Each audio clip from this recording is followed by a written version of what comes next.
Azərbaycan əhalisi pulu harda və necə saxlayır? Mərkəzi Bankın sədri Taleh Kazımovun sözlərinə görə, əhali təxminən 10 milyard dolları yastıq altında saxlayır. Bu vəsait real iqtisadiyyata cəlb olunmur, buna görə də ölü kapital hesab edilir. Mərkəzi Bankın sədri insanları pul vəsaitlərini evdə saxlamaq əvəzinə banklara, bazara və ya investisiya vasitələrinə yönəltməyə çağırıb. Dövlət Statistika Komitəsinin məlumatına görə Azərbaycanda yoxsulluq səviyyəsi təxminən 5%-dir. Hətta 2020-ci ildən bəri yoxsulluğun 6%-dən 5%-ə endiyi qeyd olunub.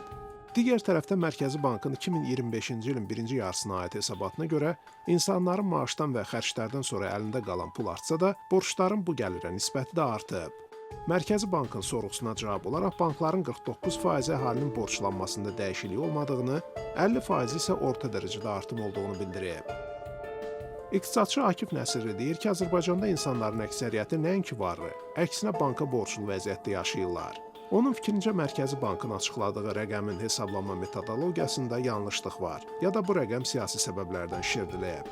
Necə olur ki, yastıq altında bu əhali pul gizlədir, həm də gedib kredit götürür.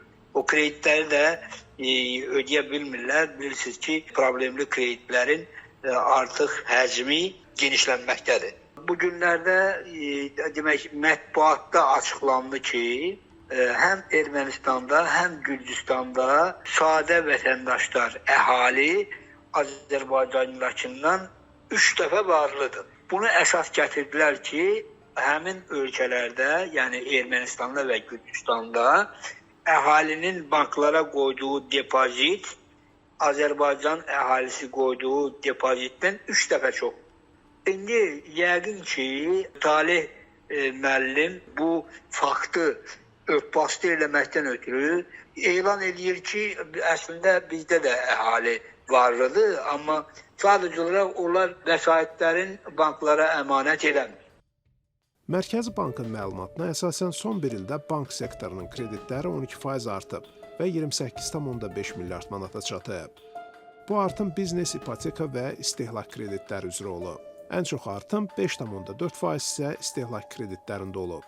Yəni hazırda əhali şəxsi ehtiyac üçün banklara 8,9 milyard manat borcludur.